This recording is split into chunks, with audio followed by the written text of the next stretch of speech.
Hello जय जय हिंद दोस्तों। Day number 2। आज दूसरा पेपर है ये एसएससी जीडी का। अभी एसएससी जीडी 2026 में एग्जाम 2025 में एग्जाम होने वाला है, जो 4 फरवरी से स्टार्ट है।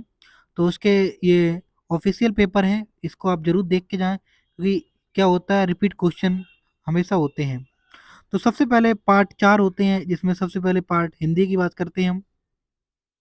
तो हिंदी में क्वेश्चन नंबर 1, दिए गए वाक्य में रेखांकित शब्द के लिए सही वर्तनी ज्ञात कीजिए।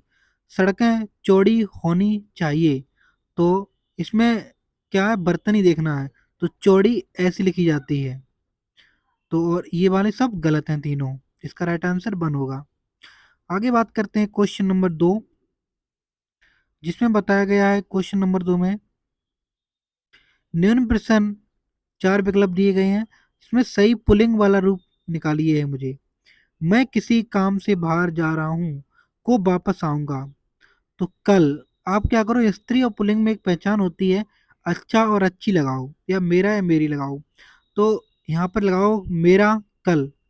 नहीं तो क्या होती है, मेरी कल होती है या अच्छी कल होती है, या अच्छा कल नहीं होता है। बात करते हैं परसों। तो अच्छी परसों, परसों अच्छा नहीं होता है। तो ये भी स्त्रीलिंग है। सोमवार की बात करते हैं, तो अच्छा सोमवार, या मेरा सोमवार। तो सोमवार आया, तो ये सब क्या है, ये पुलिंग है। तो इसका राइट आंसर 3 होगा। क्वेश्चन नंबर 3 की बात करते हैं हम। दिए गए शब्द का पर्यायवाची ज्ञात कीजिए। तो महिला का पर्यायवाची स्त्री होता है। सीता एक नाम है। आचार, पूजा, ये भी एक नाम है, मगर स्त्री एक पर्यायवाची है। क्वेश्चन नंबर 4, निम्न प्रश्नों में उस विकल्प का चयन कीजिए जो विलोम शब्द बताता है। इस प्रकार राम सीता की खोज में बिरल वन के अंदर आगे बढ़ते गए। तो बिरल का जो विलोम होता है वो सघन माध्यम होता है।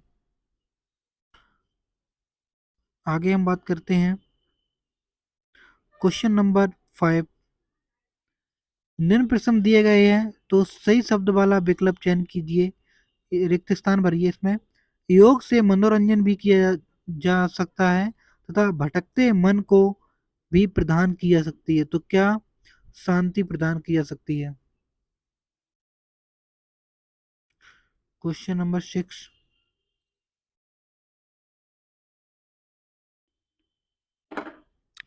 निम्न में 4 विकल्प हैं, उनमें से विकल्प का चयन कीजिए और मुहावरे का अर्थ को सर्वश्रेष्ठ रूप से व्यक्त करता है। उल्लू सीधा करना, तो इसका मतलब होता है स्वार्थ सिद्ध करना होता है। क्वेश्चन नंबर 7, निम्न विकल्प दिए गए हैं 4, जिसमें से अर्थ को एक मुहावरे दिया गया है, जिसका अर्थ स्पष्ट रूप से मुझे बताना है। तो ठिकाना ना रहना, इसका मतलब है कहीं जगह ना मिलना। सैर करना गलत होता है। बेचैन होना, ये भी, दुनिया घूमना, ये भी गलत होता है। क्वेश्चन नंबर 8 की बात करें हम। निम्न विकल्प दिए गए हैं जो कोष्टक में, शब्द के क्या बताना है, इसमें मुझे तद्भव बताना है। हमें हमेशा सबकी अच्छाई देखनी चाहिए। तो उनके औगुण, औगुण होता है, औगुण को हम क्या बोलते हैं, अवगुण बोलते हैं। क्वेश्चन नंबर 9, निम्न प्रश्न दिए गए हैं, जिसमें वाक्यांशों के लिए एक शब्द चुनिए। जिसके हाथ में चक्र हो उसे हम बोलते हैं चक्रपाणी बोलते हैं। और ईशान ये क्या होता है, ये उत्तर और पूरब की जो बीच की दशा होती है, तो उसे हम क्या बोलते हैं, ईशान बोलते हैं। क्वेश्चन नंबर 10, निम्न विकल्प दिए गए हैं, जिसमें सही शब्द वाला रिक्त स्थान भरिए। बाल श्रम को बच्चों द्वारा क्या दिया जाता है, तो रोजगार दिया जाता है। रोजगार के लिए किसी कार्य को करने में परिभाषित किया गया है। क्वेश्चन नंबर 11, दिए गए वाक्य में रेखांकित शब्द का विलोम शब्द याद कीजिए। हमें ढीलेपन से काम करना चाहिए। ढीलेपन का मतलब होता है स्फूर्ति, स्फूर्ति तेजी होता है, और ढीलापन स्लो होता है। क्वेश्चन नंबर 12, इसमें चार मतलब कोई अशुद्धि दी जाती है, यदि कोई गलती नहीं है तो कोई त्रुटि नहीं है का चुनाव कीजिए। लोभी धन इसलिए इकट्ठा करता है जिससे उससे जिसमें उससे किसी समय उसकी कमी ना हो, परंतु उसे उसकी कमी हमेशा बनी रहती है। तो लोभी धन इसीलिए इकट्ठा करता है, इसीलिए गलत है। क्वेश्चन नंबर 13, दिए गए भाग का वह भाग याद करें जिसमें कोई त्रुटि है। पुलिस ने चोरी के भ्रम में आशीष को पकड़ लिया, के भ्रम में, तो इसमें क्या है, त्रुटि है। आगे बात करते क्वेश्चन नंबर 14। दिए गए वाक्य में निरर्थक शब्द ज्ञात कीजिए। तुम दोनों कब से कटर पटर कर रहे हो, अब चुप हो जाओ। तो जो खटर पटर होती है वो इसका कोई अर्थ नहीं होता, जैसे हम निरर्थक शब्द बोलते हैं। Question number 15। दिए गए शब्द का पर्यायवाची ज्ञात कीजिए। उल्लास, उल्लास को हम आनंद भी बोलते हैं। Question number 16। अब क्या है, इसमें कॉम्प्रेशन दिया गया है, इसको पढ़ के आपको बताना है। तो इसमें यहाँ से आप पढ़ सकते हो, भारत त्योहारों का देश है, इसलिए यहाँ प्रत्येक दिन एक त्योहार के रूप में क्या दिखाया जाता है, गलत बताया जाता है, गलत क्या मनाया जाता है। तो इसमें क्या भरो आप, मनाया जाता। Question number 17।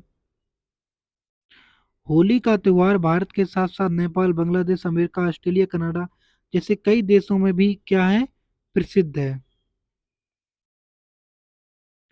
Question number 18। वर्तमान में तो अन्य धर्मों को मानने वाले लोग भी इस त्योहार को बड़ी धूमधाम से मनाते हैं। कैसे धूमधाम से मनाते हैं। Question number 19। चारों ओर रंग बिरंगे फूल बिखरे कर बसंत ऋतु क्या करती है, खुशियां लुटाती है। तो इसमें 20 क्वेश्चन होते हैं, तो आप 20 में 20 लगा सकते हो आराम से हिंदी में। इसलिए होली को का त्योहार भी कहता है, क्या कहता है, सौहार्द का। ये पानी बर्बादी गलत, परमार्थ गलत, स्वार्थ गलत, क्या होता है, सौहार्द होता है इसका। ये हुए टोटल हिंदी क्वेश्चन। अब मैं आगे बात करेंगे जीके जीएस। अब मैं बात करते हैं पार्ट सेकंड जिसमें जीएस पूछी जाती है। इसके भी टोटल 20 क्वेश्चन होते हैं जो 40 मार्क के होते हैं। इसमें भी आप लगभग देखो कितने कर सकते हैं, सही एक बार चेक करें। Question number 1। स्वतंत्रता के बाद भारत ने प्रथम प्रधानमंत्री जवाहरलाल नेहरू ने प्रभाव में 1951 में पहली पंचवर्षीय योजना लॉन्च की थी। तो किसमें की थी, ये समाजवादी के प्रभाव से की थी। Question number 2। भारत में दूसरे चीफ ऑफ डिफेंस स्टाफ के रूप में निम्नलिखित में से किसे नियुक्त किया गया। तो लेफ्टिनेंट जनरल अनिल चौहान को।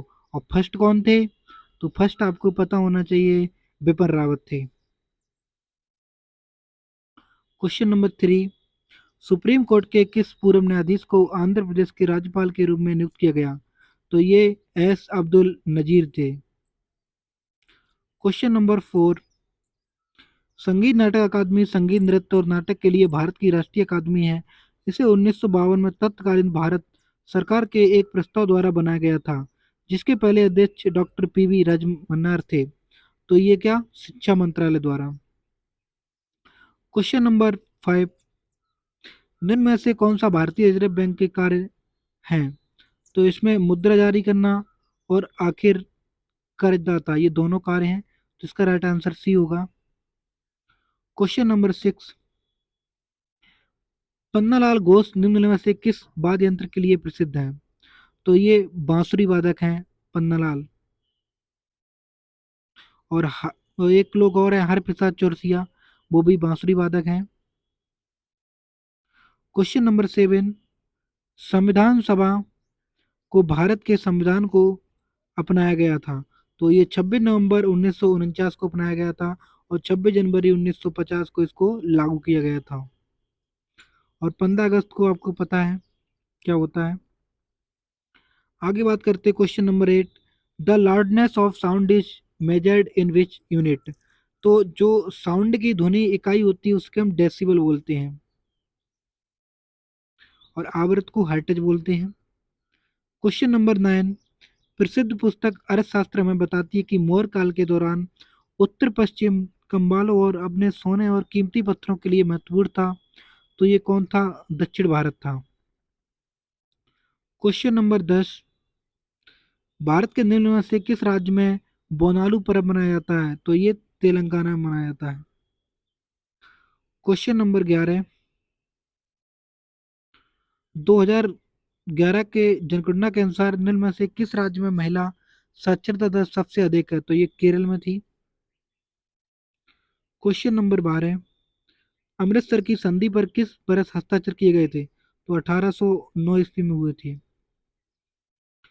क्वेश्चन नंबर 13, हर बरस अगस्त के दूसरे शनिवार को अल्पुझा के पास आयोजित की जाने वाली नेहरू ट्रॉफी की प्रतियोगिता होती है? तो ये नौका दौड़ में होती है।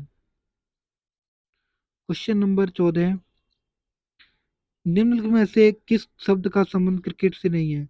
तो ईगल और बास्केट दोनों का क्रिकेट से संबंध नहीं है। क्वेश्चन नंबर 15, जून 2023 में महिलाओं उद्यमियों को सशक्त बनाने के लिए डीएवाई न्यूलम के साथ साझेदारी की थी? तो ये यूएनडीपी ने की थी। क्वेश्चन नंबर 16, भारत में अनुच्छेद 333 के उपबंधों के अधीन रहते हुए प्रत्येक राज्य की विधानसभा में अनधिक सदस्यों से मिलकर बनेगी? तो ये 500। क्वेश्चन नंबर 17, भारतीय खिलाड़ी लिएंडर पेसे कौन सा खेल खेलते थे? तो ये लॉन टेनिस खेलते हैं। क्वेश्चन नंबर 18, निम्न भारत सरकार द्वारा आयोजित सामाजिक आर्थिक और जाति जनगणना 2011 में अभावों को मापने के लिए कौन सा एक मानदंड नहीं है? तो ऐसे घर जिनमें केवल एक कमरा है और कोई ठोस दीवार और छत नहीं है? तो ये गलत है, इसे है। दिव्यांग सदस्यों वाले परिवार, इसे भी है। ऐसे परिवार जिनमें कोई सक्षम सदस्य नहीं है, ये भी है। ऐसे परिवार जिनमें 15 से 59 आयु वर्ग की कोई बेशक महिला नहीं है, तो ये गलत है। तो इसके राइट आंसर होगा क्वेश्चन नंबर 19, सरकार को सलाह देने के लिए नीति आयोग नामक एक की स्थापना की है? तो नीति विचारक समूह की गई है। क्वेश्चन नंबर 20, और ये लास्ट है जीके जीएस का, निम्नलिखित में से उत्तर प्रदेश के इंडो फारसी नृत्य शैली का नाम बताइए? तो इसे हम बोलते हैं कथक। और गरबा ये कहाँ का है? ये गुजरात का है। आपको इनके भी जितने डांस है सब पता होना चाहिए। और कथकली ये कहाँ का है? तो ये केरल का है। और छऊ नृत्य ये झारखंड का है। तो यहाँ पर टोटल जीके जीएस और हिंदी हुए। तो ये क्वेश्चन आप जरूर लगा के जाएं। Thank you for watching video. Channel को सब्सक्राइब करें।